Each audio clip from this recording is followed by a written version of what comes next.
Fala, pessoal! Boa tarde a todos! Sejam todos muito bem-vindos ao Meetup Itaúdeira. Me chamo Ariane De Stefano, mais conhecida como Ari aqui. Sou uma moça de olhos e cabelos médios castanhos. Tô destacando aqui para todos verem. É um prazer imenso estar aqui hoje com vocês no Meetup Itaúdeira, tendo a honra de abrir o primeiro dia da semana de workshop sobre Quantum. Pode passar para o próximo, Luquinha, por favor. Para quem não sabe, gente, durante essa semana a gente vai ter aí uma semana repleta de temas super relevantes de Quantum, de forma gratuita, trazendo tudo de mais atual sobre computação quântica. E o que eu posso dizer, gente, é que em dezembro a gente vai ter um hackathon chamado Batalha de Dados. Então, para quem assistiu os workshops, quer vivenciar, quer colocar a mão na massa, a gente vai ter uma baita oportunidade na Batalha de Dados. Mas bora lá, foco para o nosso primeiro dia de workshop. Eu queria chamar uma pessoa aqui super especial, referência em computação quântica, gente. Ela que é mãe, esposa, filha, super conectada em tecnologia, formada em física, com doutorado em mecânica e estatística, com pós-doutorado em formação quântica e uma liderança feminina que eu admiro demais aqui dentro do Itaú. Com vocês, Samurai Brito. Seja muito bem-vinda, Samurai. Obrigada, Ari. Para mim é uma honra estar aqui com vocês hoje, super feliz, uma realização aqui, estar realizando esse evento com vocês. Mas antes, eu vou aqui me audiodescrever. Meu nome é Samurai, eu sou uma mulher branca, estou com os cabelos aqui um pouco louros, um pouco já com as raízes escurecidas, então tenho mechas aqui no cabelo, estou utilizando uma blusa aqui clara, estou usando um pouquinho de maquiagem para disfarçar a idade hoje. Estou utilizando um fone de ouvido aqui branco e o meu plano de fundo aqui é um plano de fundo super especial que foi construído especialmente aqui para essa batalha que nós estamos apelidando carinhosamente de Batalha de Quantum, agradecendo aqui ao todo o time da Batalha de Dados pelo suporte, por estar trazendo a realização aqui desse evento.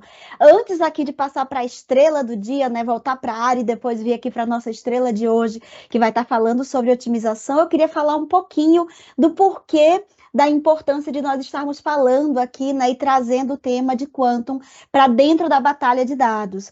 Computação quântica é um tema que está super aí em desenvolvimento, estamos super antenados aqui no Itaú, no que está acontecendo, nos avanços dos algoritmos, nos avanços dos hardwares, e aí nós decidimos trazer a comunidade acadêmica, né, a comunidade como um todo, não só aqui os da academia, mas também aqueles que estão trabalhando em alguma empresa, em alguma corporação, em relação ao tema, a pensar em computação quântica olhando para problemas reais. Existe um grande desafio, um grande gap em desenvolver pesquisa de forma acadêmica, onde a gente olha de maneira abstrata para os problemas, e desenvolver agora, com essas ferramentas que foram desenvolvidas na academia, soluções para problemas reais, utilizando todas essas pecinhas de Legos que já existem aí na computação quântica. Então, o nosso intuito aqui é fomentar, é tentar inspirar vocês, é tentar trazer vocês para perto desse mundo corporativo, aproximando aqui academia e empresas, né, esse mundo corporativo, para olhar para soluções reais e pensar como que a computação quântica ela pode ser disruptiva nesses cenários, tá? Então, esses conteúdos aqui foram pensados super especialmente aqui para preparar vocês aqui para essa batalha que vai ser realizada em dezembro. Então, vamos ter hoje aqui o conteúdo de otimização com o Thales, amanhã uma introdução para a computação quântica, depois falar sobre os algoritmos quânticos híbridos que serão fundamentais para essa batalha aqui que nós vamos estar realizando em dezembro, e por fim, como que executar tudo isso em hardwares quânticos reais. Quais são as alterações que nós precisamos fazer, os cuidados que nós precisamos ter quando nós saímos das simulações e vamos para os hardwares quânticos reais. E tudo isso está acontecendo em parceria com a IBM, tá? Então a IBM está dando todo o suporte aqui de infraestrutura, todos os participantes da batalha vão ter acesso a hardwares quânticos reais para estar realizando aí esses desafios, tá? Então fica antenado a semana inteira. Se você não conseguir participar aqui de um ou outro desses dias, fica antenado que vai ser gravado, disponibilizado para vocês depois. Então aqui vai ficar um material para estudo. Mas o nosso convite aqui é que vocês aproveitem ao máximo esse conteúdo aqui que foi preparado especialmente para vocês, tá? Obrigadão, gente. É contigo, Ari. Muito obrigada! Muito obrigada, Sá. E agora, gente, para dar a largada aqui no ciclo de workshops, quero chamar um outro convidado super especial, um nerd apaixonado pelo mundo geek. Manja de jogos, de livros, de filmes, de séries, gosta de falar aí sobre vida e universo. Graduado em Ciências Exatas, Ciência da Computação, Engenharia Computacional, mestre, o mais novo doutor em modelagem computacional. Com vocês, Thales Fonseca! Olá, gente, prazer. Muito obrigado pelo convite, Samurai, para fazer parte aqui dessa primeira aula, né? Esse primeiro dia do workshop. O time da Batalha aqui também, sempre aí com a gente, organizando todas as batalhas, né? Sempre presentes e fazendo essas apresentações incríveis, super animadas. Fazer minha audiodescrição, então eu sou um homem branco, tenho cabelo, olhos e barba castanho, a barba um pouquinho curta, o cabelo já ficando grande demais ao ponto de já querer cortar, né? Eu vou falar um pouco mais sobre otimização aqui com vocês, e assim, eu queria deixar bem tranquilo todo mundo que a ideia é nivelar. Então a gente vai começar do básico ali, passando por todo o processo do que é a otimização, o que ele resolve, para onde vamos. E é claro, fazer a ponte para os próximos dias do workshop, que é a parte de Quantum, que também se aplica à otimização, né? A otimização é uma área da matemática, mas ela acaba sendo aplicada em diversos contextos. E aí a ideia é que hoje vocês consigam ter ideia de onde a otimização pode ser aplicada e como construir seu problema de otimização e dar sequência aí nos próximos dias do workshop. Então, é isso. Obrigado, gente.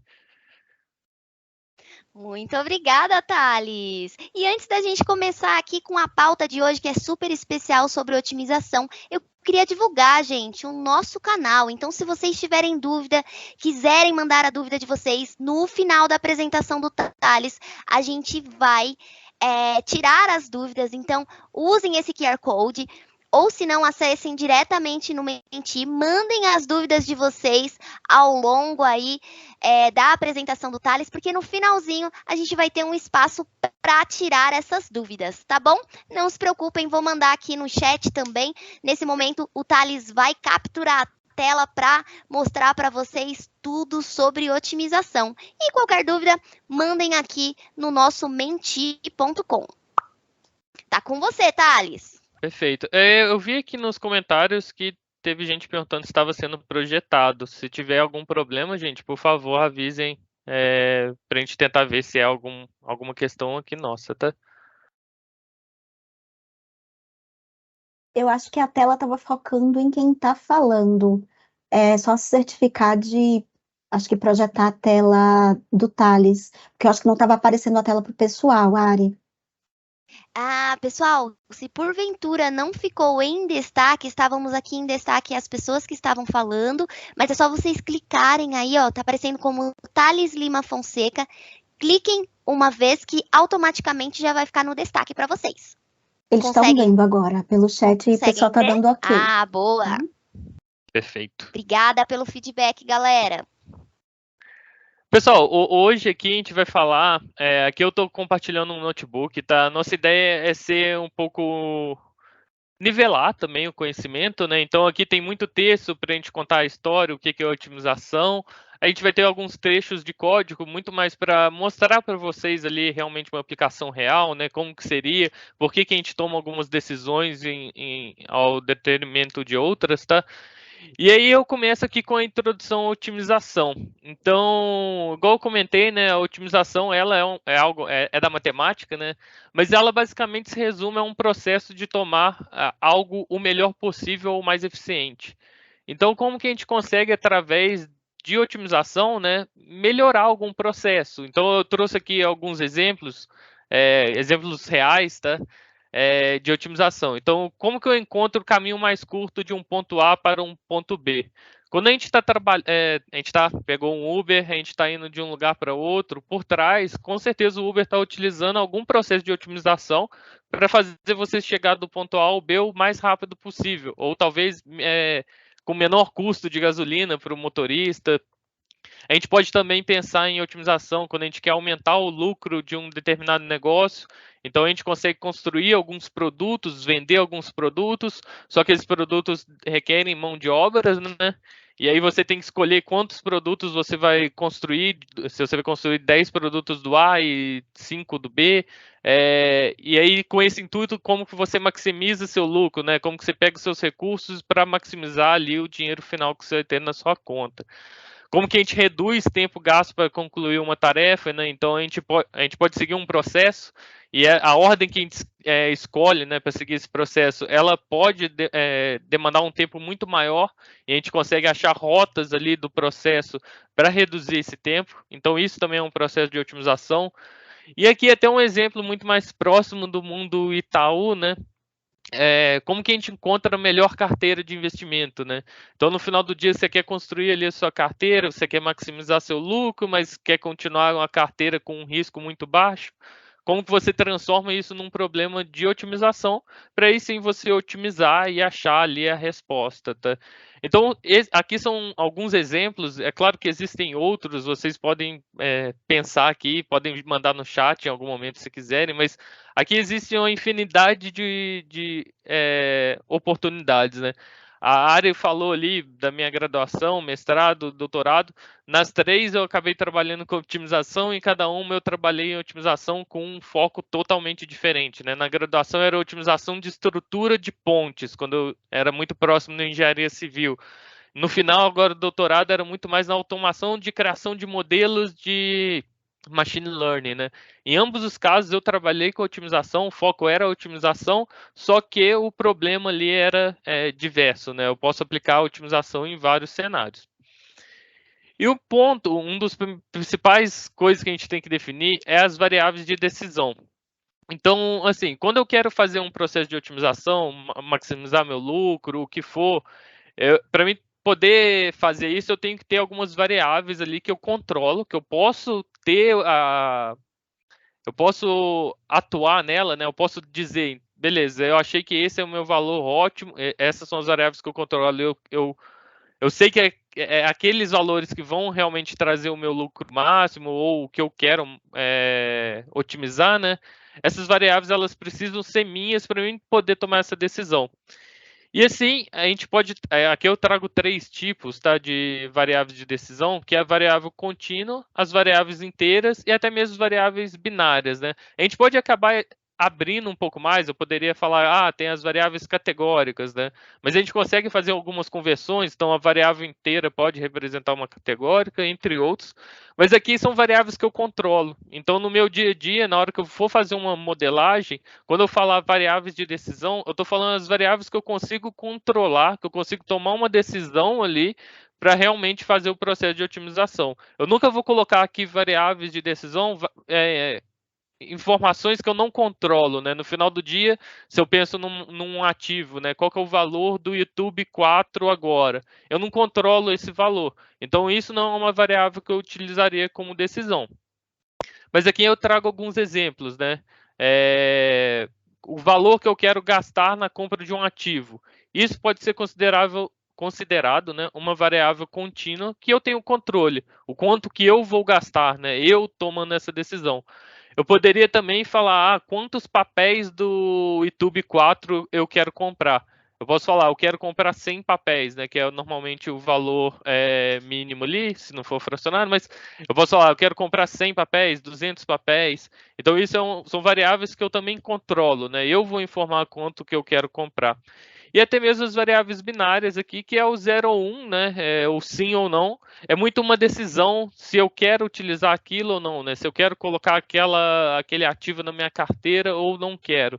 Então aqui a gente tem, isso daqui é fundamental para o processo de otimização, tá? Eu tenho que ter claro ali o que são as minhas variáveis de decisão e até mesmo qual a tipagem dela. Eu tenho que saber se é contínua, inteira, binária, porque no final, a gente vai chegar a isso em algum momento, no final, as formas que eu consigo resolver o meu problema de otimização, porque o primeiro ponto eu preciso modelar meu problema, né? Eu preciso construir ele, entender o que eu quero otimizar, quais as restrições que eu tenho ali para fazer essa otimização, quais são as variáveis, se é contínua, inteira ou binária, para aí depois sim eu poder propor algum algoritmo, alguma solução que seja capaz de responder, né? Achar realmente quais são as variáveis de decisão ótima, quais é o conjunto de valores ali que me levam para o processo de otimização que vai maximizar ou minimizar o que eu quero.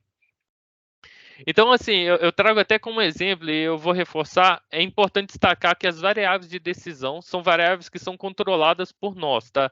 Então, se eu colocasse num processo de decisão o preço do YouTube 4, e eu maximizar isso de modo a gerar dinheiro infinito, eu vou falar, eu quero que o preço do YouTube 4 seja o preço dos meus dividendos, porque se eu compro um YouTube 4, ele vai me pagar a mesma quantidade de dividendos e eu posso fazer esse fluxo infinito. Isso não funcionaria, porque eu não controlo exatamente o preço do YouTube 4. Então, a gente descarta esse tipo de variável, tá? Então, não considere nunca variáveis que você não controla ali no processo, na otimização, porque no final você vai acabar chegando numa solução que você não vai conseguir aplicar de verdade, tá? E beleza, depois que a gente define essas variáveis de decisão, o que eu posso controlar, a gente pode definir um negócio que a gente chama de função objetivo. Então, quando a gente fala de otimização, né, eu deixei ali, eu quero otimizar isso, né? No final das contas, eu quero tentar maximizar ou minimizar alguma coisa, algum objetivo. Então, aqui só relembrando dois dos exemplos de otimização que eu já mostrei anteriormente, a gente pode aumentar o lucro de um determinado negócio. Nesse caso, eu estou com um problema de otimização onde eu quero maximizar meu lucro. Também tem um outro exemplo de reduzir o tempo para concluir uma tarefa. Isso é um problema de minimização. Eu quero reduzir o meu tempo. Esses dois exemplos aqui são exemplos de funções objetivo, né? Eu posso transformar essas funções, essa frase aqui, em uma equação, e essa equação eu vou querer minimizar ou maximizar conforme o que eu defini, qual que é o problema. Essas funções, né, elas podem ser lineares ou não lineares, vai depender muito da complexidade do problema, né? Alguns casos vai ser quadrática, então, assim, pode ser vários cenários aqui. É importante sempre você pensar bem o que representa o que você quer otimizar, tá? Então, ali, aumentar o meu lucro. A gente vai ter um exemplo aqui prático, onde a gente exemplifica isso de aumentar o lucro, mas você tem que ter claro ali qual que é a sua função, porque quando você for realizar o processo de otimização, o que você vai querer maximizar tem que estar bem explícito, então ele pode acabar convergindo para uma solução que não é a que você realmente queria. Aqui a gente traz até um exemplo onde eu tenho uma função, que é essa f vendidos, tá? Basicamente, o exemplo aqui eu quero maximizar o meu lucro, só que a cada item que eu vendo, eu ganho R$10. Então, considero aqui que o vendidos, né, é uma variável de decisão minha. Nesse caso, eu sei que depende, é claro, de um terceiro comprar, mas vamos supor que é a quantidade de itens que eu pretendo vender, né? E se eu conseguir, eu tenho garantia que eu vou vender. Então, se eu vender a cada item que eu vendo, eu ganho R$10. Então, eu posso até formular isso aqui em Python, eu acho que é legal a gente ir fazendo exemplo. Se eu vender 5 itens, eu vou ter exatamente R$50 de lucro. Se eu vender 5,5, né, vamos supor que eu tenho aqui em quilo, eu estou vendendo 5,5 quilos de alguma coisa, eu vou ter exatamente R$55 de lucro. Mas e se eu vender menos 10? Eu vou ter menos R$100 de lucro? Então aqui a gente já começa até a introduzir uma questão que você tem que definir restrições também. Eu não consigo vender menos 10 itens, tá? Mas aqui era mais para exemplificar. Eu trago até a função. E aí eu vou fazer uma provocação aqui. Quanto mais eu vendo, então se eu falar que eu vendo 100, aqui eu vou ter 1000. E se eu vender 1 milhão, eu vou ter um valor 1 milhão vezes R$10, né? Só que isso acaba sendo inviável, né? Então, se eu tenho somente essa função para representar ali o que eu quero, né, otimizar, se eu não colocar algumas restrições, ele vai basicamente, isso aqui é uma equação linear, né? Quanto maior o meu valor de vendidos, maior o meu lucro. Então, se eu falar, eu vou vender infinitos itens, eu vou ter um lucro infinito. Então, isso daqui não é real. A gente tem que delimitar algumas restrições, né, alguns limites aqui para esse exemplo fazer sentido. Só que assim, eu vou trazer aqui mais um exemplo, saindo um pouquinho do processo da equação linear. Vamos supor que eu tenho também, novamente, para cada vendido eu ganho R$10, só que quanto mais vendidos eu tenho, maior itens tem no mercado e por isso eu tenho que abaixar meu preço, porque as pessoas estão comprando no mercado secundário, eu não sei, e aí isso só piora a minha situação. Então aqui eu formulei uma outra equação, uma outra função, né, que é R$10 vezes a quantidade de vendidos, só que eu acabo reduzindo o meu preço através desse valor quadrático. Então, vendidos ao quadrado multiplicado por 0,05, isso subtrai do meu valor. Quando eu gero aqui o meu gráfico, eu acabo tendo um outro tipo de equação. Então, assim, se eu falar, eu vou vender 10 mil, eu sei que aqui eu já estou perdendo dinheiro, né? Essa curva começa a cair.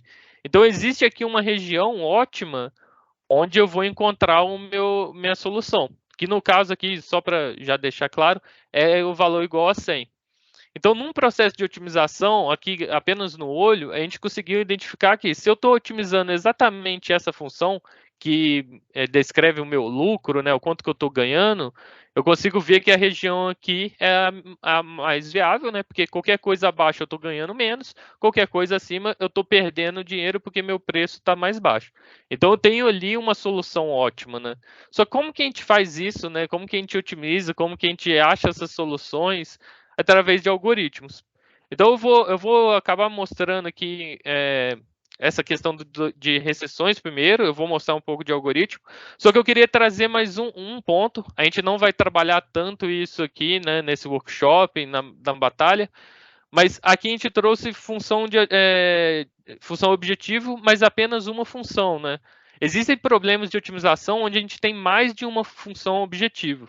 Então, essas funções normalmente elas são conflitantes entre si, então o aumento de um significa redução do outro, e aí o problema fica muito mais complexo. Então pensa nesse problema ali que a gente estava falando, né? Eu quero maximizar meu lucro, só que eu quero reduzir o meu tempo que eu gasto produzindo os itens que eu estou vendendo, que eu posso representar através dessa função aqui. Então eu gasto 2 horas para cada item vendido, né? Se eu quero minimizar isso, ou seja, eu não quero trabalhar muito, eu vou vender menos. Só que isso impacta exatamente na minha outra função objetivo, que é a que eu quero vender mais para ter um lucro maior. Então aqui acaba tendo um trade-off. A gente tem esse tipo de problemas, são problemas de otimização multi-objetivo, tá? Só que aqui é mais por uma curiosidade para vocês saberem que o problema de vocês pode ser mais complexo do que está sendo mostrado aqui. Eu vou entrar agora nas sessões e aí eu vou mostrar exatamente o mesmo exemplo que eu acabei de mostrar, né? Então eu tenho lá a função a função F, né, que era aquela linear, cada um item que eu vendo eu ganho R$10.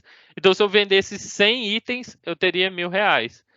Se eu vendesse 100 mil, aí 1 milhão. Só que assim, é humanamente impossível fazer isso, né? Eu não consigo vender isso tudo. E eu também não consigo vender valores menores do que isso. Então, uma coisa que a gente tem que fazer é definir as restrições de limites. Então, por exemplo, aqui nessa questão de venda, eu não posso vender nada negativo, né? Eu posso ter vendido 0, mas eu não posso ter vendido -1. Então, normalmente o que a gente faz é colocar uma restrição de limite, que é o vendidos, né? Eu estou falando, ó, ele tem que ser maior ou igual que 0. Isso já garante que naquela região para baixo, quando eu for propor uma solução, né? Eu estou achando uma solução ótima. Eu sei que se minha solução vendida estiver abaixo de 0, é uma solução inviável, porque está invalidando essa restrição que eu coloquei. Então, aqui até eu trago um exemplo mais prático, eu vou sempre tentar trazer agora para o mundo Itaú também, tá? Mas vamos supor que eu quero comprar a YouTube 4, mas eu só posso gastar 5 mil. Eu tenho 5 mil reais na minha conta, eu não tenho menos 100 reais para gastar, então aqui eu vou colocar um limite inferior, que o meu gasto tem que ser maior ou igual que zero, só que como eu só tenho 5 mil para investir, os meus gastos ele tem que ficar menor ou igual que 5 mil. Se eu colocar vamos supor que no processo de otimização, eu defini esses limites, eu encontrei que os meus gastos vai ser 6 mil, porque isso é bom para mim, no final eu estou invalidando, está sendo inviável essa solução, porque eu estou passando desses limites que eu já setei. Então, esse tipo de restrição, tá? Isso aqui é um tipo de restrição. Ela é muito chamada como restrição limite ou restrição de intervalo, que é realmente isso. Eu estou limitando ali, definindo uma caixa, um espaço onde eu posso fazer otimização. Então, aqui a gente traz até um exemplo na função ali linear, que é o 10 vezes a quantidade de vendidos. Eu coloquei aqui um limite que eu tenho que vender mais que zero, então tudo que for abaixo vai ser inviável, e tudo que for acima de 50 vai ser inviável. Eu não quero vender mais que 50 itens, suponha, porque eu não quero trabalhar muito, tá? Então eu posso definir esse limite, e aí o meu espaço de busca agora está limitado por essa região em vermelho. Então eu não posso mais propor que o valor ótimo seja a quantidade de vendidos igual a 80, porque isso já está fora dessa região. Tudo bem? E aí entram outros tipos de restrições, tá? Então essa é uma restrição muito mais simples, né, que é muito mais de regiões.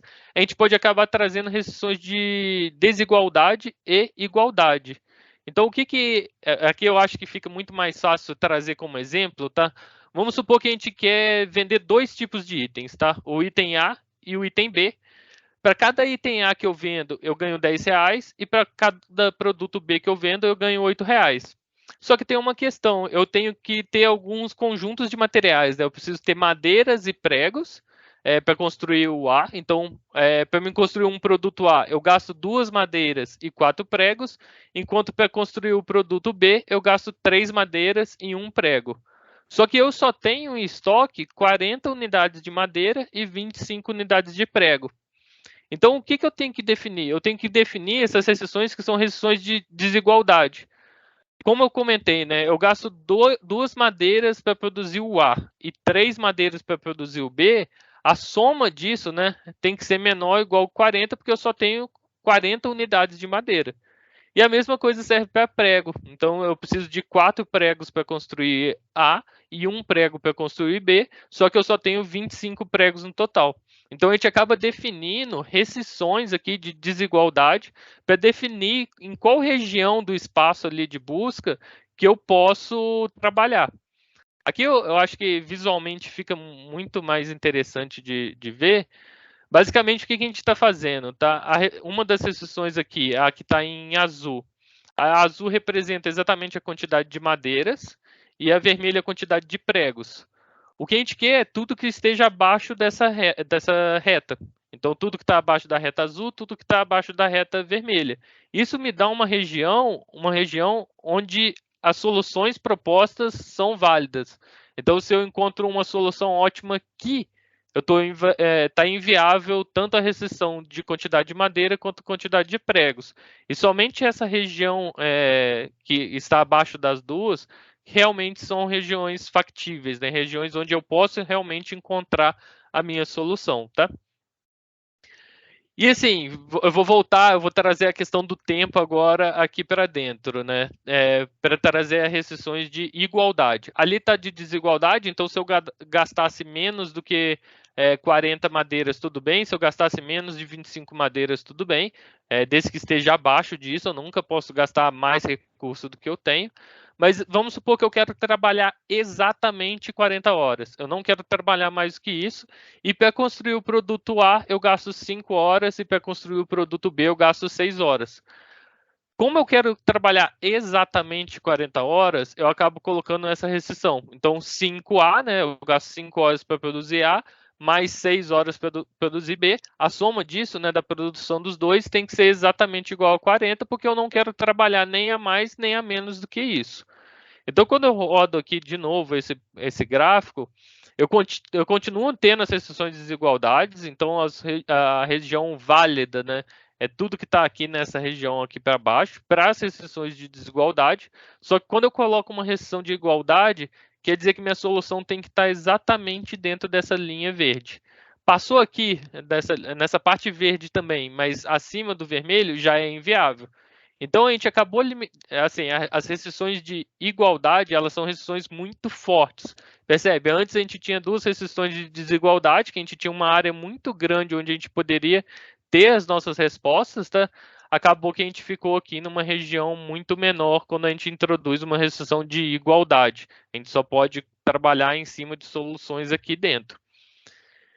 E assim, beleza, a gente mostrou o que é uma função objetivo, o que são restrições de igualdade, desigualdade, de limites, mas aí, por que a gente faz isso, né? Porque a gente quer fazer uma formulação matemática, né? No final, você quer transformar o seu problema real, o seu problema que você quer resolver ali no final, em uma formulação matemática, que essa formulação matemática, quando você realizar um processo de otimização, você vai encontrar ali os resultados que você quer, né? Então, pegando exatamente esse exemplo da quantidade de itens que eu vou vender de A e B, aqui é a formulação real matemática.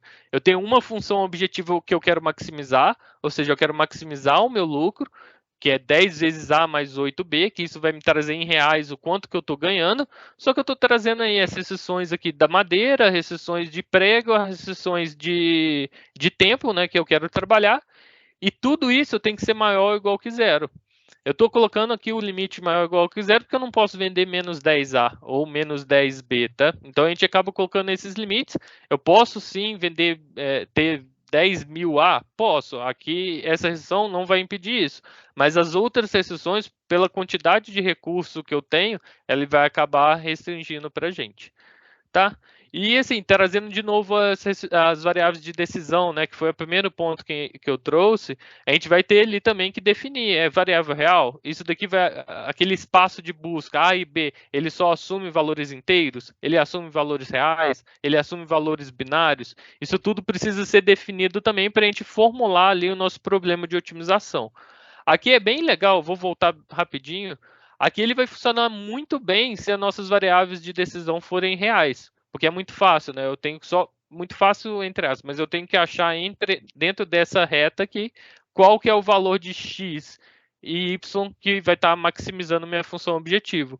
Quando eu trato agora de que essas variáveis, se elas fossem inteiras, né? Eu só poderia pegar valores onde realmente fosse inteiro as duas. Então aqui 2 e 6 seria um ponto válido. Só que não cai nessa reta. Então acaba dificultando mais ainda o problema. Então, quando a gente trabalha com variáveis contínuas, é mais fácil resolver o problema. Quando a gente já introduz problemas inteiros, ali já fica um pouco mais complexo, e binário também, né? A gente só vai poder falar 0 ou 1, o que dificulta mais ainda o espaço de busca aqui para achar suas soluções, tá? E a gente precisa de maneiras inteligentes de fazer esse processo. Até aqui, gente, eu meio que fiz, realmente, eu nivelei vocês em como montar um problema de otimização. Eu sei que foi rápido, mas a ideia é essa, assim, temos função objetivo, tem restrição de igualdade, desigualdade, de limites, tem o tipo da variável, muito porque a gente vai trabalhar aqui muito com otimização quadrática, tá? Então, o que é a otimização quadrática? Ela se refere ao processo de maximização ou minimização, tá, de uma função quadrática. É basicamente isso. Ali é a minha função objetivo, que a gente já viu, ela vai ter esse formato quadrático, tanto para maximizar ou minimizar. E aí aqui a gente traz até um exemplo, né? Quando eu tenho uma única variável, essa seria a forma, né? Então 1ax² mais bx mais c, ou até mesmo quando eu tenho duas variáveis, isso daqui fica um pouco maior, muito mais complexo, e assim por diante, né? Se eu colocasse 3, 4, 5 variáveis, seguiria o mesmo formato, mas a ideia é que sempre esteja quadrático, né? A multiplicação de uma por outra, mas no final é esse tipo de equação. Aqui eu vou trazer, tá, muito como resolver esse tipo de problema de otimização quadrático, uma abordagem muito mais próxima ali de um cálculo, tá? Então, assim, eu vou fazer com SymPy por trás para ser mais fácil, mas basicamente a gente tem 3 etapas aqui para resolver esse problema, tá? A gente encontra um ponto crítico. Esse ponto crítico é quando a gente calcula a derivada da função em relação ao x, né, aqui, ou as variáveis que a gente vai ter, aqui é pensando em uma única variável, e a gente iguala esse valor igual a zero, tá? E acha qual o valor de x que leva igual a zero. Depois a gente só verifica com cavidade para verificar se aquele ponto é um ponto de máximo, um ponto de mínimo, de cela. Depois eu só valido, né? Então eu tenho ali o ponto, já fiz minhas validações, eu valido para ver qual que é o valor da função objetivo final.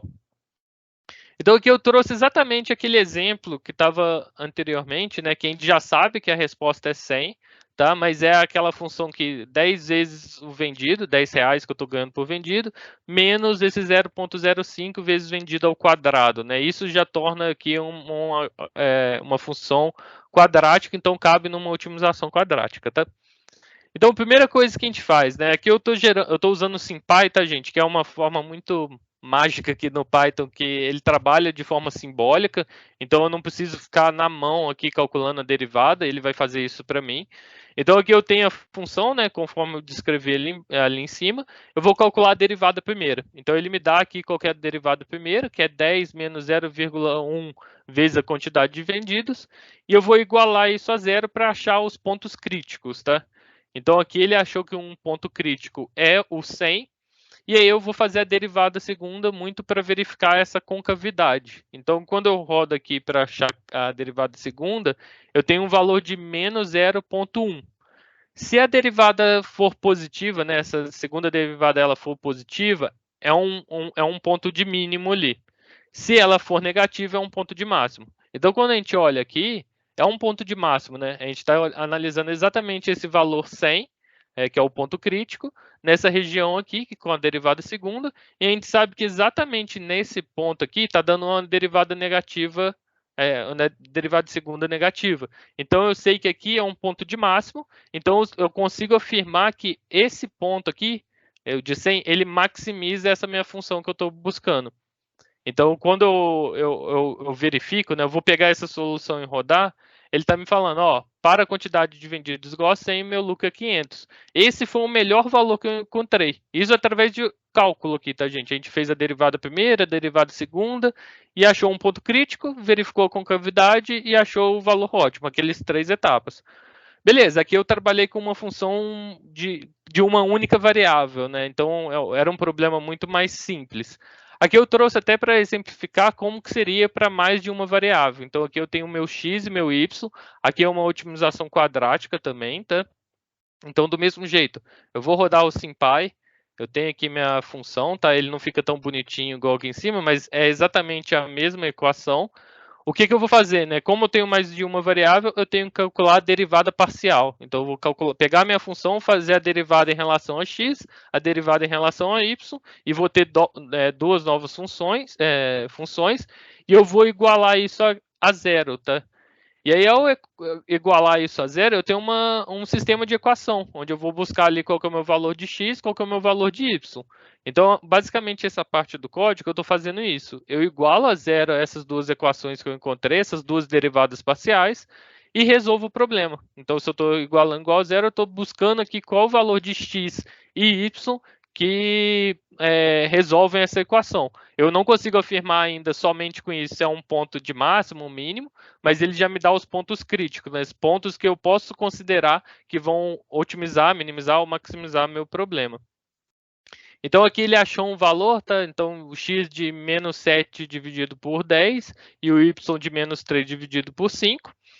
Beleza, esse é um ponto crítico, é um ponto que, se minha solução ótima tá em algum lugar, seria esse ponto. E aí vem a segunda etapa, que é a gente calcular esse ano, né? Esse ano nada mais é do que a derivada segunda ali das minhas derivadas primeiras, tá? Então eu vou ter ali a derivada segunda de novo em relação a x, mas vou ter a derivada da função da primeira derivada parcial em relação a x a y e assim por diante. Eu vou acabar montando essa matriz de derivadas parciais, tá? O legal é que, de novo, o SymPy ele é um amor, então você passa a função, passa ali as variáveis, ele já calcula a matriz hessiana para a gente. Então a matriz hessiana que ele encontrou é de 4, 2, 2 e 6. E aí, o que a gente faz agora, né? Como que eu verifico? Antes era muito mais fácil, né? Se a derivada segunda deu negativo, era um valor de máximo, se deu positivo, era de mínimo. Como que a gente faz aqui, né? Para verificar se é mínimo, máximo ou de cela. a gente acaba utilizando ali autovalores da hessiana, tá? Então, se todos os autovalores da hessiana no ponto crítico eles são positivos, o F tem um mínimo relativo naquele ponto. Se os pontos críticos são, se os autovalores eles são negativos, a gente fala que a gente tem naquele ponto ali em F um máximo. E se eu tenho autovalores tanto positivo quanto negativo, é um ponto de sela, né? Então, se você for um pouquinho para a esquerda, ele cai, se você for um pouquinho para a direita, ele sobe, né? Então, é um ponto ali que não é um mínimo local, ou um máximo local ou global. E aí o que a gente vai fazer aqui é realmente calcular os autovalores, né? De novo, o SymPy ele já calcula para a gente. E eu encontrei aqui esses valores de autovalores, tá? 5 menos raiz de 5 e 5 mais raiz de 5. Como a raiz de 5 eu sei que ela vai ser sempre menor do que 5, então se eu subtrair de 5 eu sei que esse valor sempre vai ser positivo, e se eu somar esses dois valores ele vai ser positivo. Então o autovalor aqui, os dois são positivos. E ao verificar aqui, eu sei que F tem um mínimo relativo no ponto analisado. Então, eu vou só calcular aqui, tá? Basicamente, esse ponto crítico que a gente já tinha encontrado, menos 7 dividido por 10 e menos 3 dividido por 5, ele, ao analisar, né, na função objetivo real, eu tenho ali que o menor valor dele é 31 dividido por 10. Como é um problema de minimização, esse é o menor valor que eu consigo encontrar dessa função. E aí eu trouxe aqui muito mais como uma forma de avaliar, tá, verificar esses pontos. É um gráfico, eu acho que ele fica um pouquinho ruim de ver, mas ele é interativo. Basicamente era essa função que a gente estava otimizando. Então dá para ver que ela tem uma concavidade para cima, né?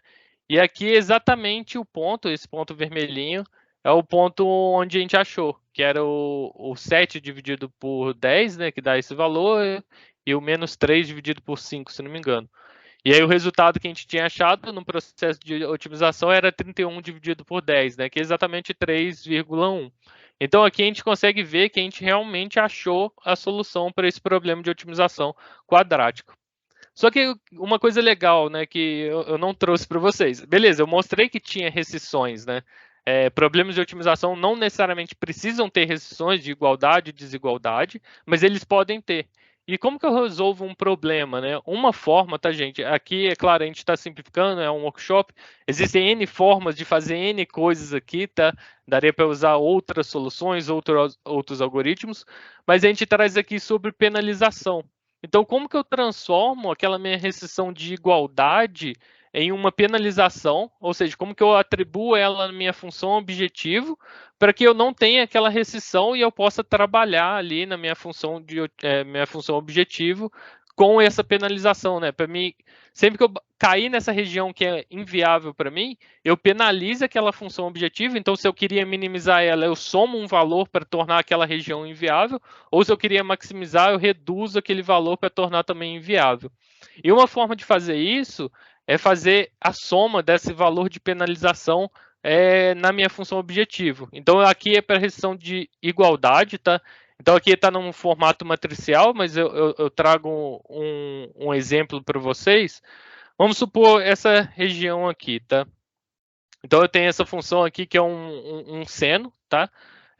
Eu estou buscando, se não me engano, eu quero minimizar, tá? Só que eu estou querendo colocar que a região válida apenas é onde o x é igual a 5. Eu quero dar um foco exatamente aqui, nessa região. Quero falar que aqui é uma restrição muito forte, tá, gente? De novo, aqui é só um exemplo, mas aqui é onde eu estou falando que está a solução ótima. Como que eu faço, visto que aqui eu tenho um seno, para ele desconsiderar essa região aqui, que é realmente o mínimo, quando eu olho somente para essa função objetivo, ou até mesmo para essa região aqui, entre o 10 e o 12. Então, o que a gente pode fazer é fazer essa penalização. Eu vou fazer o ax menos b, né, elevado ao quadrado, e vou multiplicar por um parâmetro ali que eu defino, que é um parâmetro de penalização, né? Eu vou controlar o peso que eu quero dar para as regiões que estão infactíveis. Então, aqui, com um lambda, né, bem baixinho, quando eu coloco esse fator, né, essa penalização, né, ela está descrita aqui, tá, gente, que é o o AX menos B elevado ao quadrado, ele está formulado aqui para esse exemplo. Se eu rodar com um lambda bem baixinho, o que eu tenho? Eu tenho... Acho que eu dei isso. Não, é isso mesmo. Se eu rodo para um lambda bem baixinho, ele aumentou aqui nessa região, né? Ela ficou um pouco menos desejável, mas essa região aqui do 4 ainda está bastante desejável. Ainda não chegou no ponto 5 aqui, que seria o valor ideal. Se eu aumento meu parâmetro de penalização, essa função ela vai tomando outros formatos. Então, eu estou mudando a minha função objetivo aqui para ela atender essas restrições, né? Eu quero garantir que a restrição de igualdade vai ser atendida. Então, assim, aqui eu estou com um lambda bem baixinho, 0,01. Aqui eu vou aumentar já direto para 1 para vocês verem o efeito que isso pode ter. Então, aqui ele já fica muito mais parecido com aquele problema que a gente otimizou, só que agora num contexto de minimização. E aí sim a gente encontraria soluções muito próximas de 5. Por que eu estou trazendo isso, tá? Diferentes lambdas. Porque vocês podem sim colocar penalização, mas escolher um lambda muito baixo ao ponto de, quando você realizar o processo de otimização, vocês caírem em soluções que são infactíveis, mas que no seu processo de otimização ele vale porque você não penalizou tanto, tá? Então, existem formas de achar a melhor penalização, acho que não é o contexto aqui, mas é possível sim a gente penalizar, transformar restrições de igualdade e desigualdade na função objetivo, tá? Aqui eu trouxe mais por curiosidade, mas quando a gente fala de desigualdade, é bem parecido, é uma x menos b, só que a gente pega o máximo, né? Porque se tiver atendendo, né? Se minha rescisão tiver atendendo, eu quero que eu não penalize. Então, aqui esse zero vai servir muito para isso. Quando tiver factível, esse valor aqui vai ser negativo. E aqui o máximo vai ser 0, então eu vou multiplicar por 0, né, o valor, o que não vai dar nenhuma soma de penalização ali. Se tiver realmente invalidando a região, ele vai somar um valor que vai penalizar. Aqui eu não vou fazer com tanto detalhe igual o anterior, tá, gente? Mas é a mesma ideia. Então, se eu tivesse um 5x menor ou igual que 50, ou seja, eu quero valores que estejam com x menor do que 10 para cá, o que ele vai fazer é penalizar somente essa região. Então, aqui é um exemplo onde eu estou fazendo exatamente isso. Eu penalizei, então tudo que está acima de 10, a gente consegue ver que ele aumentou o valor, mas a gente tem que tomar bastante cuidado com isso. Se eu tivesse penalizado menos, essa região poderia ser bastante factível, né? Bastante interessante para o processo de otimização. Então, aqui a gente acabou trazendo, né? Então, vocês formularam comigo aqui um problema de otimização, a gente falou sobre quadrática, a gente resolveu exemplos de quadrática, mas a gente acabou também pegando aqui a penalização e transformando em quadrática, e aí vocês fariam o mesmo processo, tá? Se vocês quisessem até fazer isso depois, colocar essa penalização e depois fazer a hessiana, vocês conseguiriam. E aí existe um problema um pouco mais complexo, é uma maneira de falar, porque é bem mais complexo, que é a otimização binária quadrática irrestrita, que é o cubo, tá? O que é, né? Eu acho que aqui, pelo nome, vocês já conseguem identificar. Se é otimização binária, as minhas variáveis de decisão, elas só têm valores 0 e 1. Se é quadrática, a função ali tem um formato quadrático. E se é irrestrita, eu não tenho restrições. Então, eu não tenho restrições por quê? Pode ser que o problema não tinha restrição ou porque eu fiz esse processo de transformar um problema com restrição num problema sem restrição através dessa penalização, tá? Então aqui é só exatamente isso que eu falei, tá? Era mais para sumarizar, mas a gente sabe exatamente isso. Função quadrática, problema, restrição de igualdade nem desigualdade e os valores 0 e 1. Aqui eu não vou entrar, tá, gente, em grandes detalhes em como resolver. Eu vou mostrar como resolver de uma forma bem esdrúxula, que é a força bruta. Mas aí, nos próximos dias do workshop, a gente vai ter com mais cuidado sobre como resolver esses problemas, tá? Muito mais com foco em quanto, mas existem solvers capazes de trazer isso, né? O Vitor, que vai falar no próximo dia, eu já dei uma olhada na apresentação dele, então ele traz algumas listas de algoritmos para resolver esse tipo de problema. Mas aqui eu vou trazer um exemplo real, tá?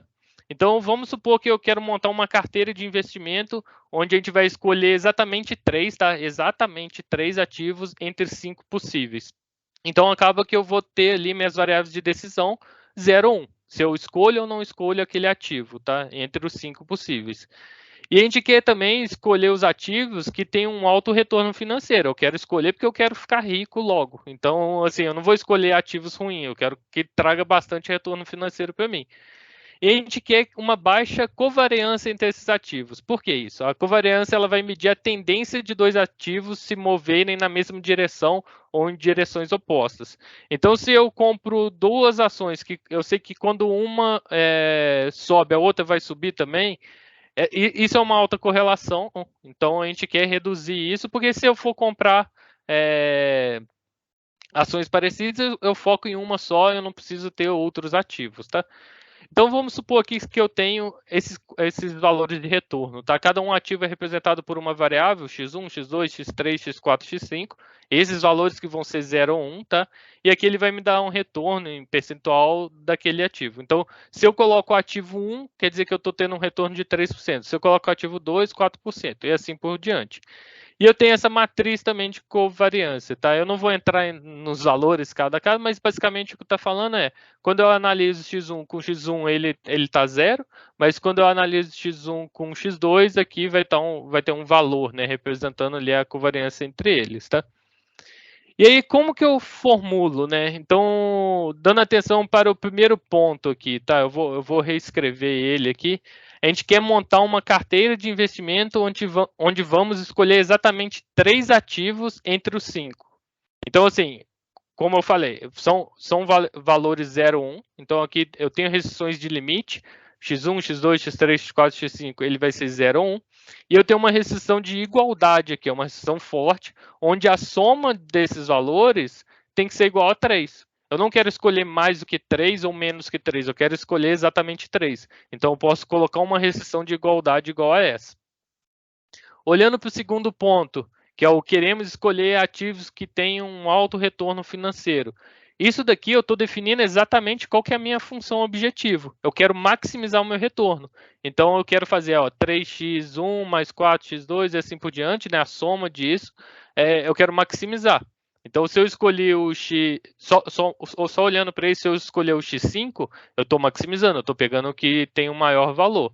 Só que a gente tem, né, igual eu comentei, a gente tem algumas exceções que a gente vai estar trazendo aqui. E por fim, o último ponto é que eu quero baixa covariância entre os ativos. Então eu quero minimizar, né? Percebe que ali eu queria maximizar o meu retorno, mas aqui eu quero minimizar a covariância entre eles. Então esse COV11 representa a primeira posição dessa matriz, tá? O que eu estou fazendo? Eu estou fazendo ela multiplicado por x1 multiplicado por x1. Aí eu vou fazendo isso para todos os valores ali daquela matriz. Isso acaba virando esse somatório duplo aqui, tá? Eu vou variando de I de 1 até 5, J de 1 até 5, onde eu vou passando por todas as posições dessa matriz. Quando eu faço isso, eu acho que vale só ressaltar aqui que quando o I for igual a J, a gente sabe que a covariância ali vai ser 0, né? Exatamente a diagonal principal. Então isso não vai atrelar nenhum valor. Se o I for escolhido e o J não, aqui o X1, o XI vai estar igual a 1, o XJ vai estar igual a 0, mesmo que isso aqui tenha um valor, isso daqui vai ser igual a 0. Então eu só vou estar minimizando, né, quando eu escolho 2. Então se eu estou escolhendo XI e XJ e os dois estão igual a 1, e eles são diferentes, né, o I não é igual a J, eu vou ter um valor que eu vou estar minimizando ali na minha função objetivo. E aí a gente consegue formular, por fim, o problema final. Então, o nosso problema final ele acaba sendo isso daqui. É legal só comentar um ponto que eu coloquei que eu quero maximizar o meu retorno, né? Quando eu estou falando em otimização, a gente pode multiplicar por menos um problema de maximização, e ele vira um de minimização. Então, o que eu fiz? Né? Eu peguei essa última restrição, que é da covariância, estou minimizando ela, e eu estou colocando um menos aqui, a outra função que eu queria maximizar, porque eu posso fazer isso, né? Se eu multiplico por menos 1, vira um problema de minimização. E ele está sujeito aqui a essas restrições, né? A soma daquilo dali tem que ser igual a 3, que eu quero escolher somente 3, e aqui só posso ter valores 0 ou 1. Então, isso daqui, gente, é exatamente um problema quadrático. Não necessariamente ele é um problema cubo, porque eu tenho uma restrição aqui. Só que como eu mostrei para vocês, a gente pode penalizar, fazer uma penalização para transformar isso num problema cubo. Então aqui é uma formulação real de um problema cubo, que é o que vocês vão ver mais adiante nos próximos dias, tá? De um problema real. Mas assim, eu não vou deixar vocês sem o gostinho de resolver esse problema. Uma forma de resolver é a força bruta. Então aqui eu tenho o meu retorno, né? Eu coloquei numa variável, coloquei as covariâncias numa variável também, né? Eu tenho isso representado. Eu tenho representado aqui a minha função objetivo, minha função restrição. E eu vou fazer realmente a força bruta. O que é a força bruta? Né? Eu vou testar todos os possíveis valores. Se eu tenho somente 5, o que eu vou testar? Tudo zero, depois colocar esse daqui igual a 1, depois colocar esse igual a 1, esse igual a 0, fazer todas essas possíveis combinações. O que isso me dá? 32 combinações. Então, por que eu escolhi 5 ativos só? Para mostrar que aqui, com 5 ativos, eu já tenho 32 combinações. Né? Para fazer isso força bruta, eu teria que analisar 32 casos. Esse problema é muito difícil, né? A gente não tem 5 ativos para escolher, o problema é muito mais complexo. E ele aumenta conforme essa equação, então ele é 2 elevado a n. Com n igual a 5, a gente chegou a 32 combinações. Aumenta em 1, já vai para 64. Aumenta mais 1, 128, 256, 1024, e aí vai explodir. A gente tem esse problema, é um problema muito complexo. Aqui a gente conseguiu formular ele bonitinho, mas é um problema muito bonito aqui de se ver para n's muito baixos. Vocês vão conseguir testar, brincar, mas num mundo real, num cenário real, esse problema tende a estourar, tá? E aí eu só quis trazer aqui para vocês, quando eu considero uma penalização igual a 1, tá? E já está terminando, gente. Eu fiz aqui, eu tenho um data frame em pandas, que ele vai falando qual que é a variável, então 0, 0, 0, 0, qual que foi o valor da minha função objetivo, e se eu tá infactível aquela restrição, né? E tá, ele tá como menos 3, a gente quer que essa restrição seja igual a 0, né? Eu não quero nada abaixo, nada acima de 3, eu quero exatamente 3. E aí quando eu penalizo, eu tenho aqui que a minha função objetivo que eu queria minimizar, ele tá com valor igual a 9. E aí eu posso limpar, tá? Então, quando eu olho essa minha tabela aqui, igual eu comentei, eu tenho 32 cenários, mas quando eu olho exatamente quantos que não estão inviabilizando, né? Ou seja, quantos que são exatamente igual a 3, eu tenho apenas 10 problemas. Então já reduz. E se eu não escolher de novo o lambda certo, eu posso acabar saindo com soluções bem diferentes. Então aqui eu estou pegando exatamente qual que é um index da melhor função, sem levar em conta esse filtro de funções que estão viáveis e não viáveis. E esse daqui é um filtro verificando exatamente soluções viáveis, tá? E aí aqui eu consigo ver que teve soluções bem diferentes, índices diferentes. E aí quando eu mostro essa solução aqui, ele realmente teve uma função que eu estou minimizando de menos 13,83, tá? Que é menor do que essa daqui. Só que quando a gente olha a restrição ou a quantidade de variáveis, ele está escolhendo 4 em vez de 3.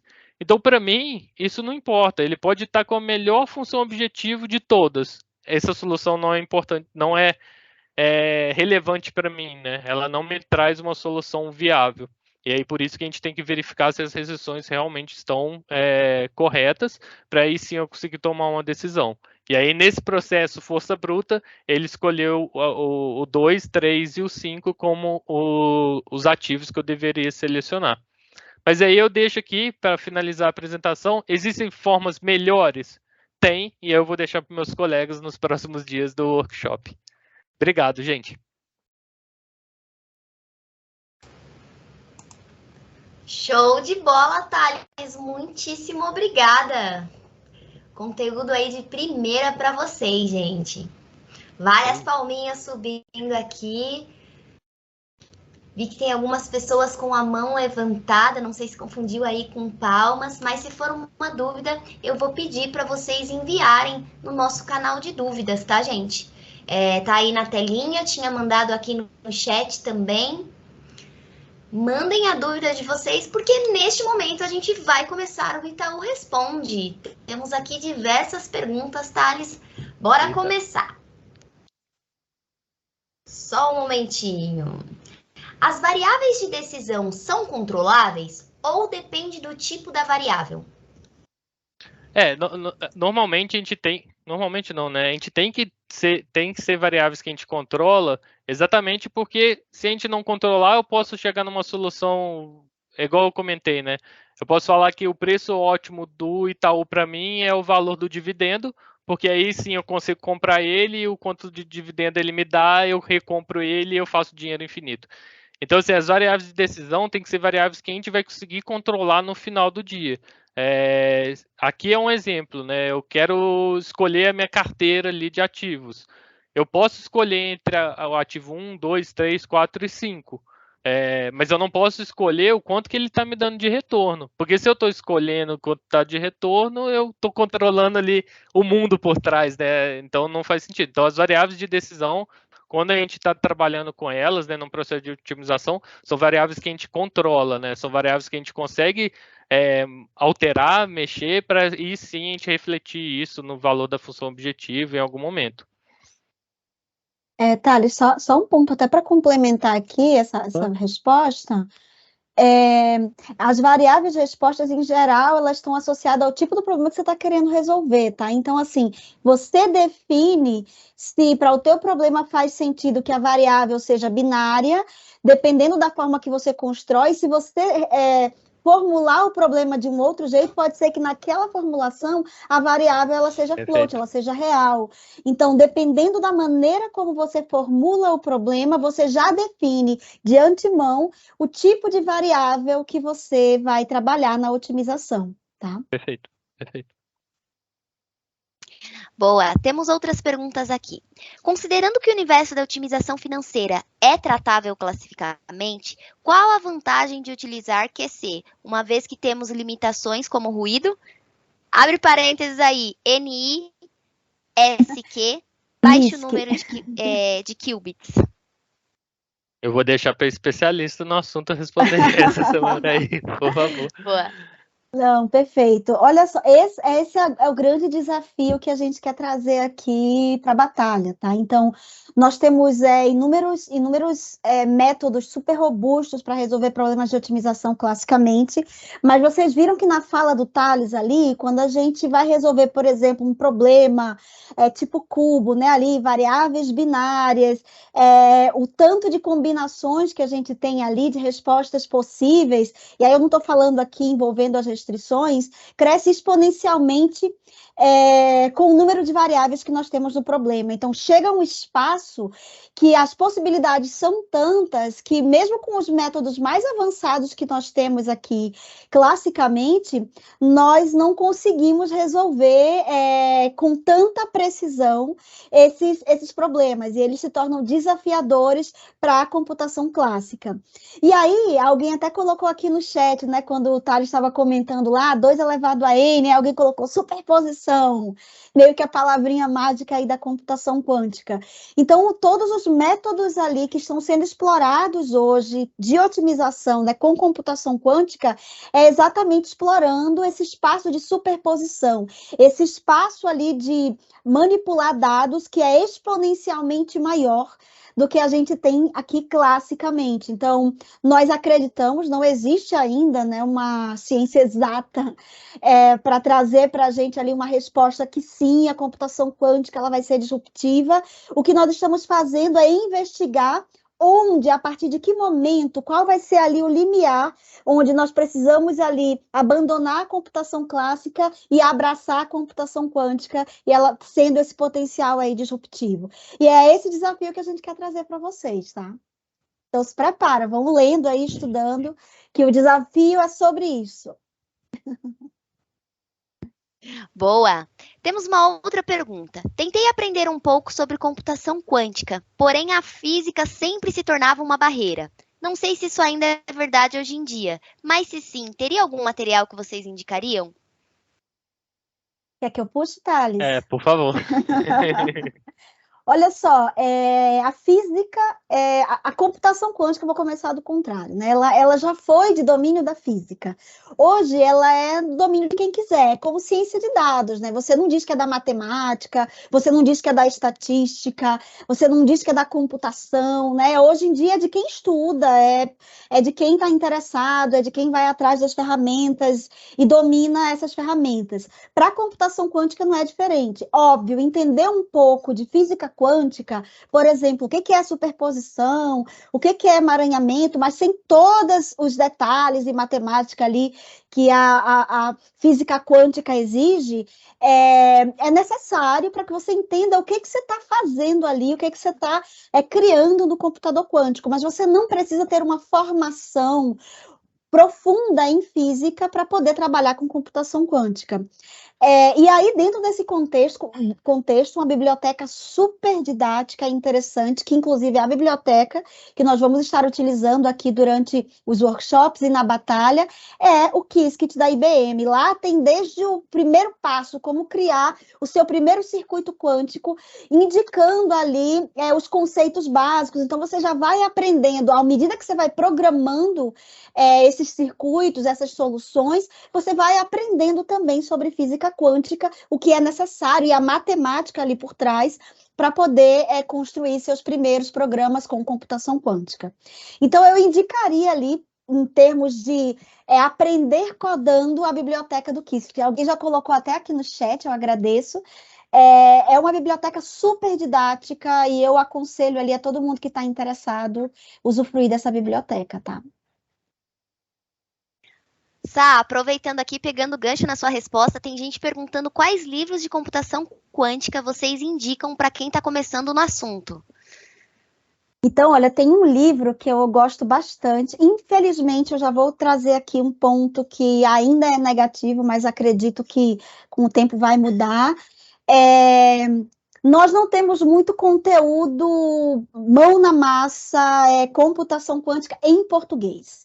A maior parte dos recursos que nós temos hoje ainda são em inglês. Quem sabe é uma dica aqui para o time do Itaú inteiro, tá aqui se movendo também, escrever um livro, né? Quem sabe? Vamos pegar o Thales, juntar esse conhecimento de otimização, depois botar quântica no meio, e aí a gente começa a escrever. Mas tem um material, ou tem um livro super legal que eu gosto bastante.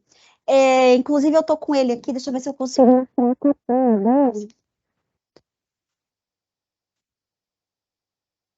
Esse livrinho aqui, ó, vocês conseguem ver? Sim, aparece.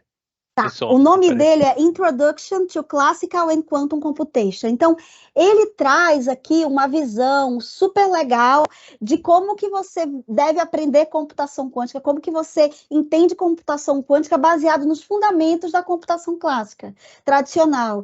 E aí, depois do livro, tem a parte de códigos, tem a parte também ali de você realmente desenvolver essa solução usando Python. Então, ele é um livro super legal para quem quer ter uma introdução aproximando ali dos conceitos de computação clássica e utilizando já ali essa parte de hands-on, tá? Para entender como construir essas soluções no computador quântico. Exatamente esse livro, Lucas. Lucas colocou aqui no chat. Exatamente esse livro. Esse livro é muito bom.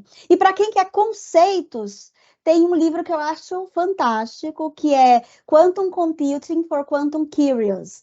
Então, para quem está curioso aí, o que é computação quântica, conceitos fundamentais, super didático, numa linguagem bem simples, esse livro também é fantástico, tá? Eu ia comentar, assim, tem um meetup muito bom que a Samurai também fez, eu vou mandar aqui no chat, para quem quiser assistir, já tem um gostinho também dos próximos dias aí do workshop. Maravilha, maravilha. Boa! E temos outra pergunta aqui. Ari, desculpa te Perdão, cortar. Sá.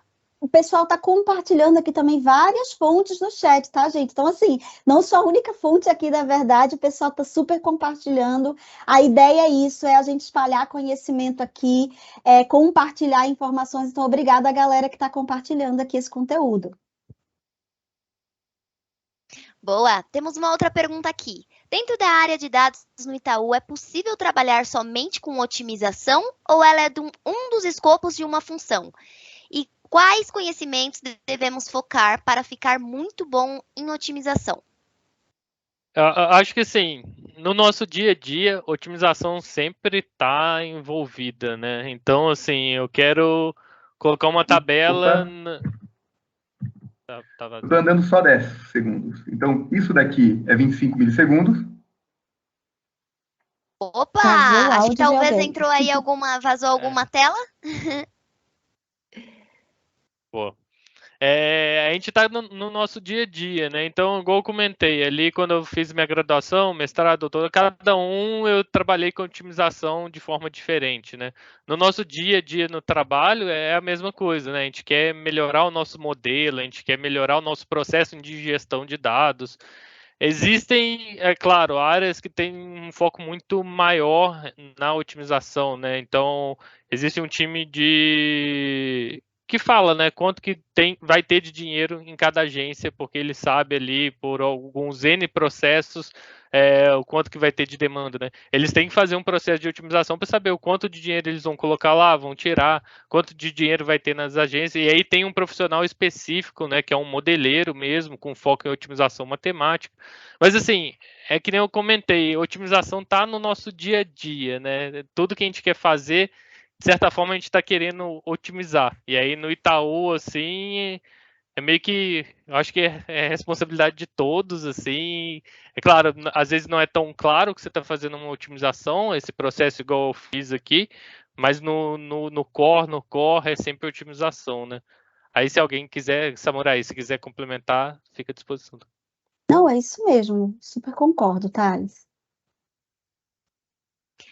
Outra pergunta. As equações lineares variáveis de decisão e otimização está relacionado ao contexto da pesquisa operacional?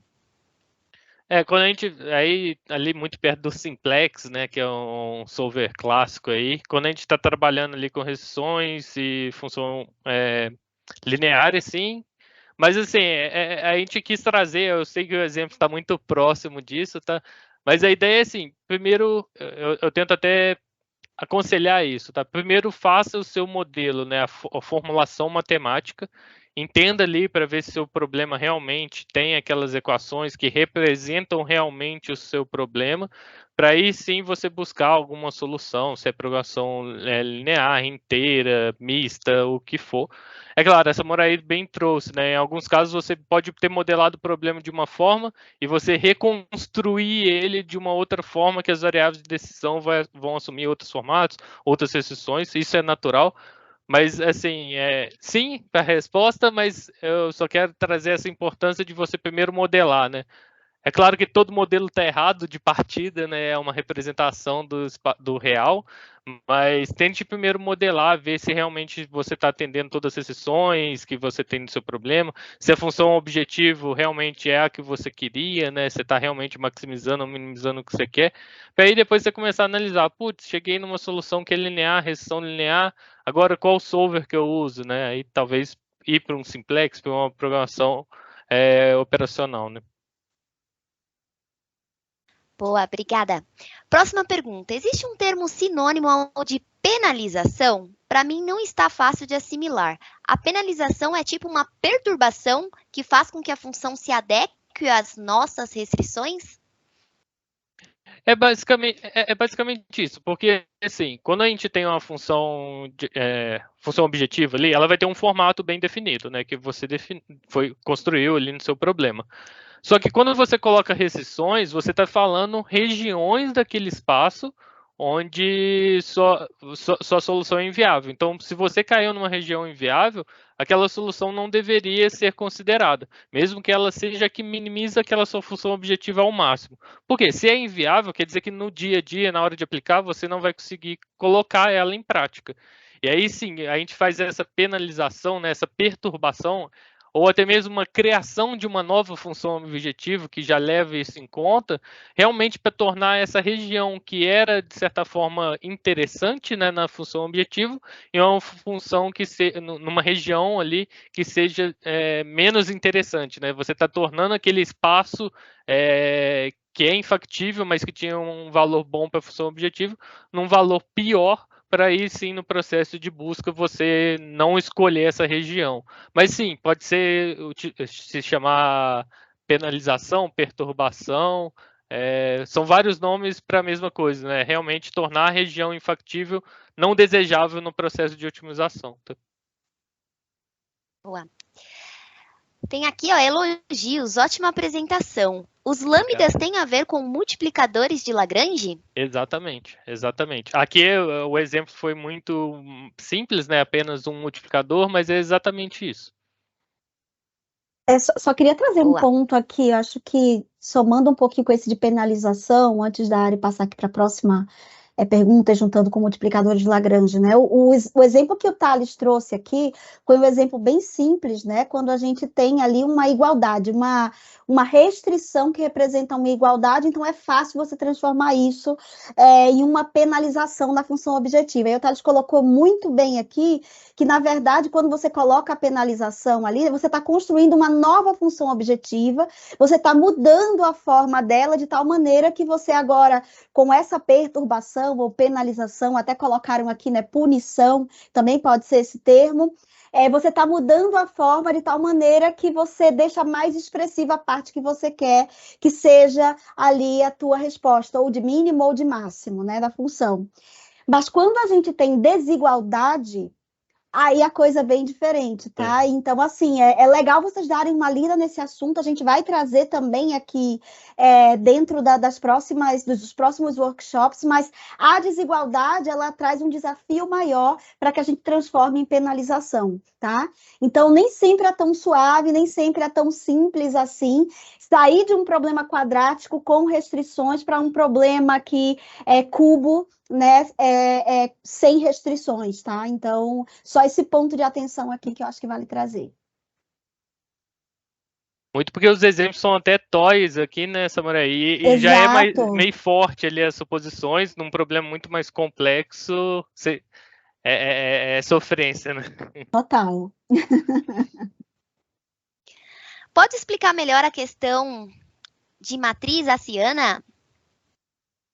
A matriz hessiana, tá.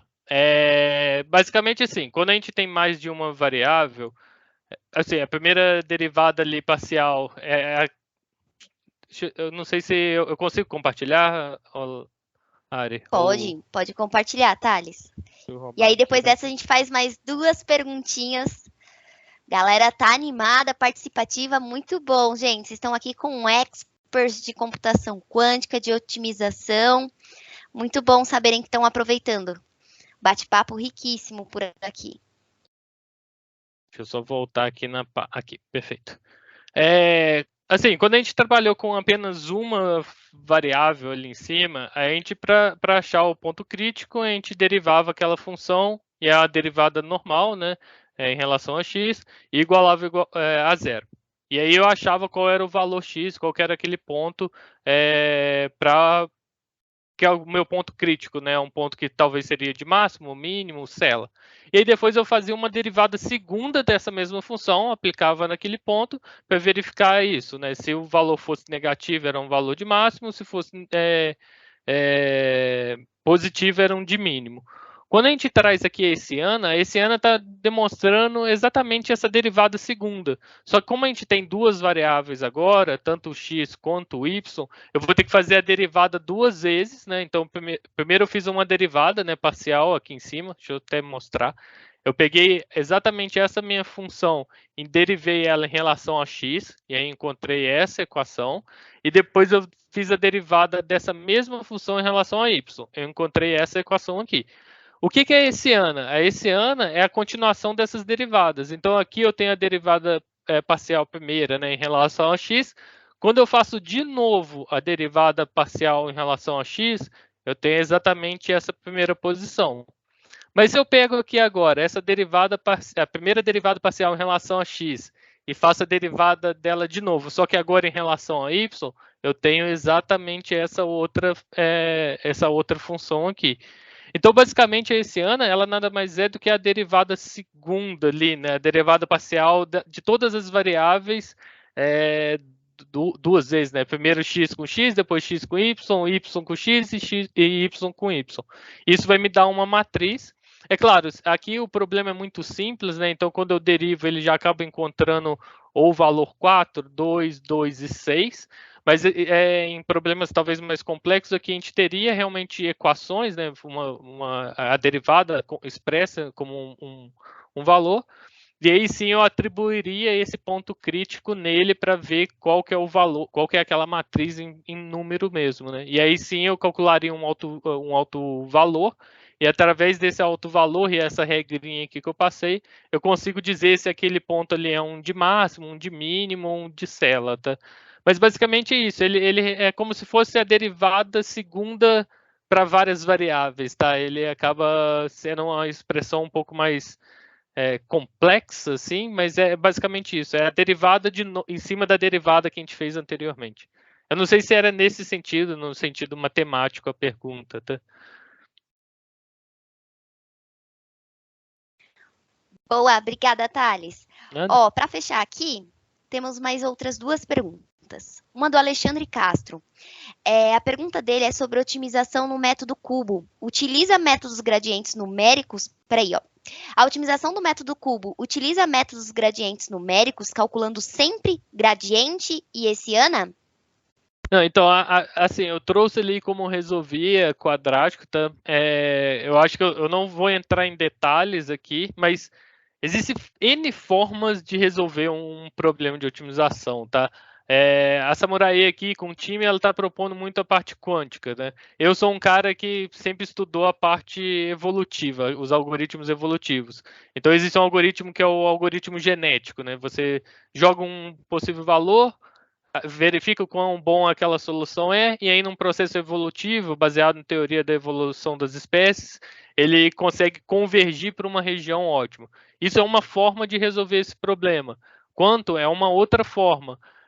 Deve existir, aí foge muito do meu conhecimento agora, tá? Outros algoritmos que vão resolver, e aí, igual eu comentei, né, eu dando um spoiler já da apresentação do Vitor, ele traz uma listinha bem legal de pelo menos uns 10 algoritmos que resolvem esse tipo de problema, tá?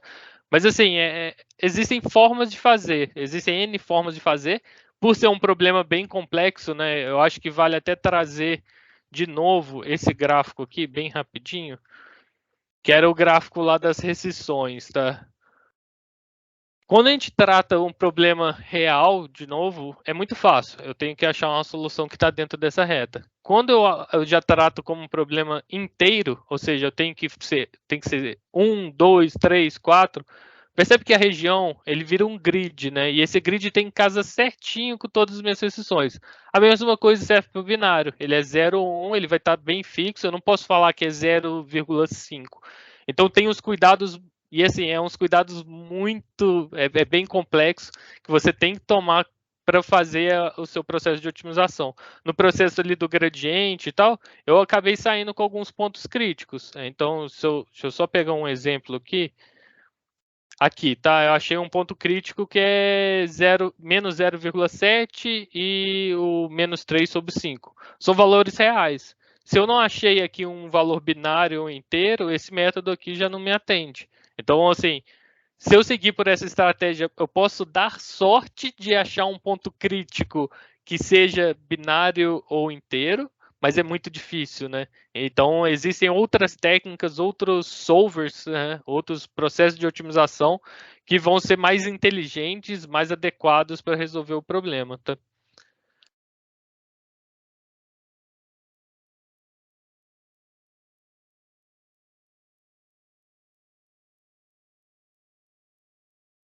Boa. Vamos finalizar aqui as dúvidas para conseguir passar nos próximos? Temos recadinhos gerais aqui. Vamos compartilhar a tela novamente com vocês.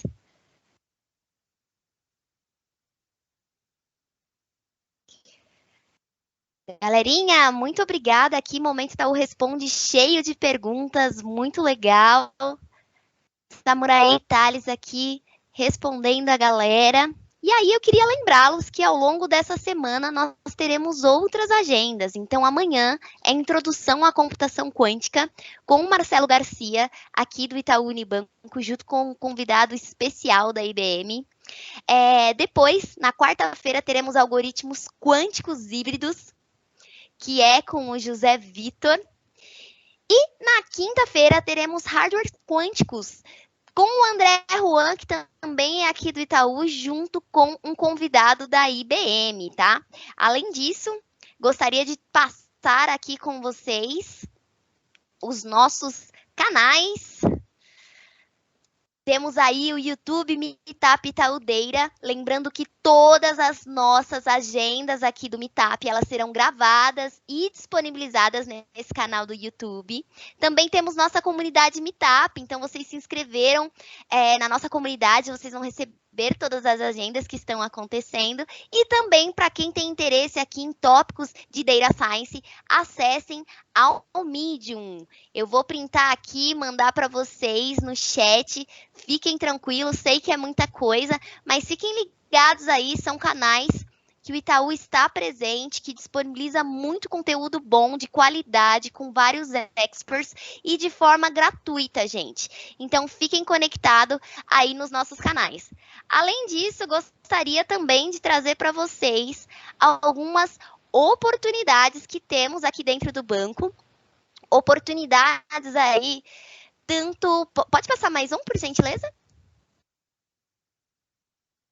Oportunidades tanto em produtos, quanto em design, quanto em tecnologia. Então, fiquem ligados, gente. Se vocês têm interesse, se vocês estão procurando alguma oportunidade, nos procurem, acessem aqui o nosso site, tem muita coisa, nossas vagas estão categorizadas aí entre produtos, design e tech. Acessem e se inscrevam. E também gostaria aqui, gente, de passar com vocês a nossa pesquisa de satisfação. Então, ao longo dessa semana, como eu disse, teremos várias agendas. A gente quer saber o que vocês acharam, se a agenda foi proveitosa, se foi algo novo. Contem pra gente, é anônima, é super rapidinha, tá, gente? Menos de 5 minutos vocês respondem. Se puderem responder hoje, maravilha, porque a gente já vai ver aí o que vocês acharam. Se tiver alguma coisa que não foi tão legal, a gente já corrige pro dia amanhã, porque a gente quer que cada agenda seja melhor, cada vez melhor do que a passada, né? Então, amanhã teremos aí outro bate-papo, queremos que todos vocês estejam conosco novamente. Então, por favor, respondam a nossa pesquisa de satisfação, contem o que vocês acharam, o que vocês querem ver por aqui, que a gente quer muito tê-los mais e mais vezes aqui conosco no Meetup Itaúdeira. E por último, e não menos importante, eu queria dar um salve aqui, um muitíssimo obrigada a Samurai, ao Thales, muito obrigada pelo dia de hoje, é a primeira, né, o primeiro dia de um ciclo aí enorme, de vários workshops, conteúdo de qualidade, gente, experts aqui, não é porque estão no Itaú, são referência não somente no Itaú, como fora dele, são pessoas de gabaritos, pessoas que entendem muito o que estão falando, e a gente fez questão aqui de divulgar com vocês o que está rolando no Itaú, trazer para a sociedade de forma gratuita, de forma livre. Além de estar aqui, vocês também poderão consultar aí futuramente no YouTube. Então, se vocês gostaram, participem amanhã, passem aí para os colegas de vocês, passem para os amigos, passem para a galera da faculdade, do trabalho. Coloquem aí para todo mundo, para que amanhã a gente tenha uma audiência maior, mais pessoas fiquem por dentro. Quem perdeu hoje, ou teve algum amigo que vocês acham que seria legal, não se preocupem, a gente vai subir no nosso canal do YouTube e a gente vai disponibilizar para vocês via e-mail, belezinha? Então, Samurai, Thales, muitíssimo obrigada pela incrível participação no nosso Meetup Itaúdeira de hoje. Obrigadão. Obrigada, pessoal. Obrigado. E só ratificando aqui, esse Meetup foi organizado pelo Itaú Unibanco com o apoio da IBM. Muito obrigada a todos vocês, pessoal. Tchau, tchau e até a próxima!